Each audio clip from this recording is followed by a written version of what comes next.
In our Western traditions, the reference being that demonstrated for us that possibility we now know as Jesus of Nazareth.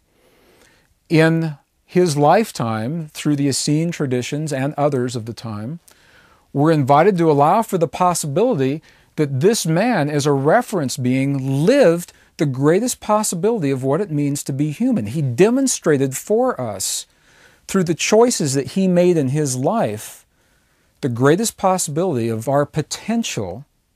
And in doing so, he anchored it firmly into our memory so that we each could access that at some later time in history. And in the traditions of the Essenes, they constantly reference this time. They say, in those days, the weather patterns will change. In those days, crops won't grow in their season.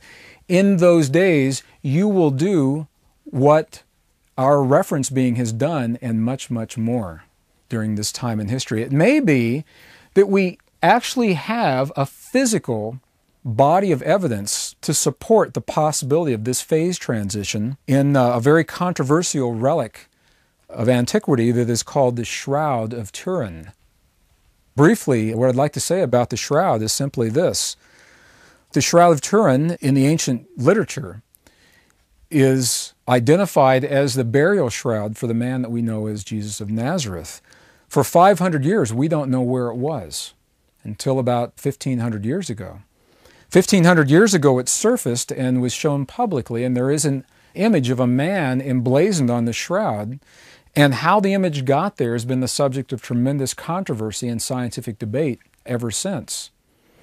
In 1988, there was a study conducted by one scientist, and I believe that this study was the best study that was possible under the conditions and with the equipment that were available in 1988. And this study concluded that the shroud isn't real, that it was a hoax, created sometime perhaps in the 14th or 15th century by the great artists of that time. That story is the one that made the media, and that story is the one that many people believe to this day. And I'd like to offer you now another possibility. This is simply a possibility, so that you have all the information. In 1978, there was another study that didn't receive the publicity that the 88 study did 10 years later. It lasted for 5 years. It involved over 40 researchers. It was a multidisciplinary task force of computer scientists, forensic pathologists, biologists, chemists, historians, photographers.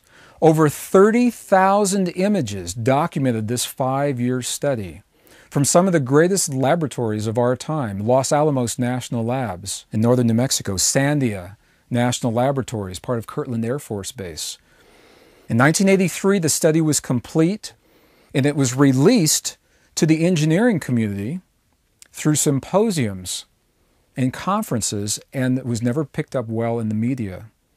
The studies indicate that the shroud actually dates to the time of Christ through the carbon-14 dating.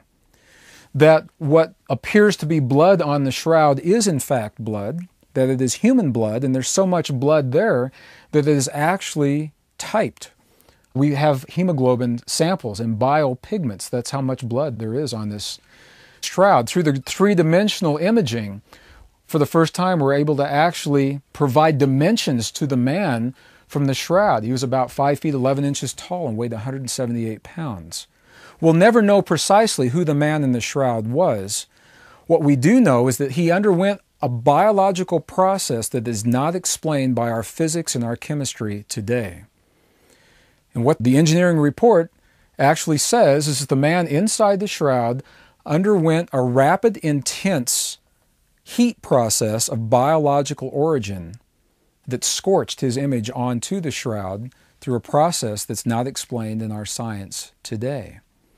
All the wounds on the body of this man match item for item the wounds described through the Essene texts and also the biblical texts. So although we don't know precisely who the man was, we know that this man underwent a process of energy, creating a biological heat. In the ancient traditions, that is the word that we give to the process we know is resurrection.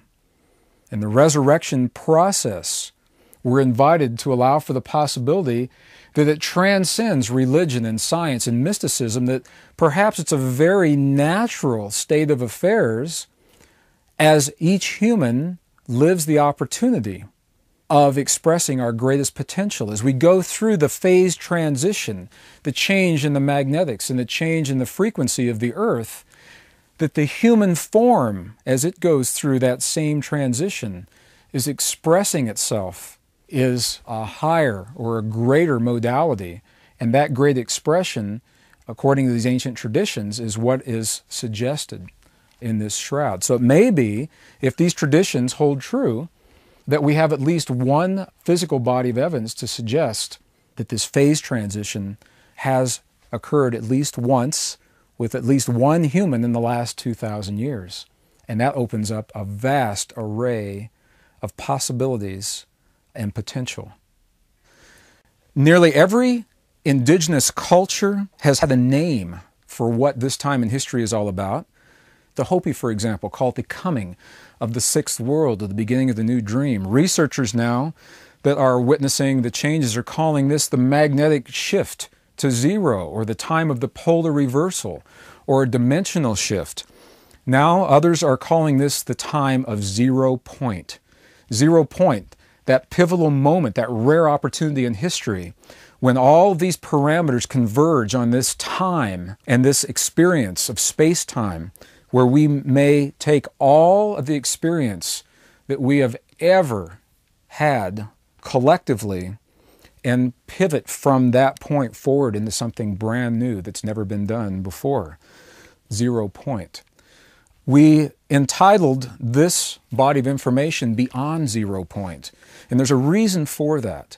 For so many people today, so many books and lectures and workshops that participants in our groups have shared, and they've shared these experiences with me, the focus has been on the phenomenon of the 0 point, on what we do when the magnetics fall, and what does it mean when we reach the point of the shift of the ages.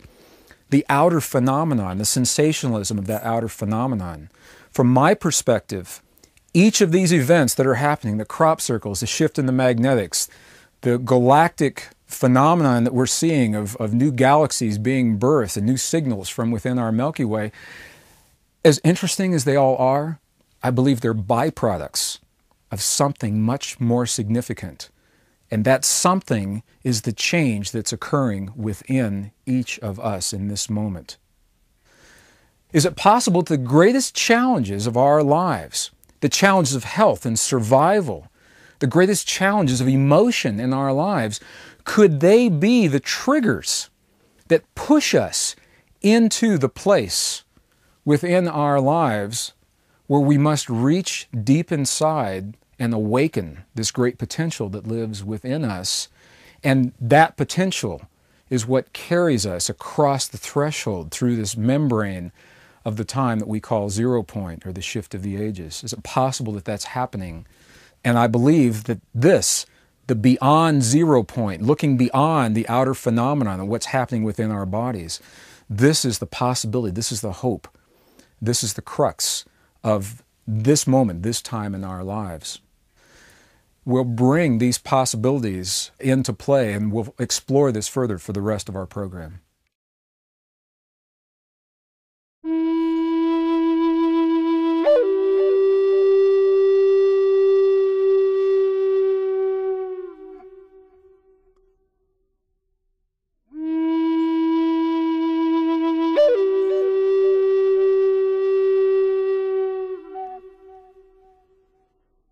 This concludes Session 1 of Beyond 0 Point with Gregg Braden.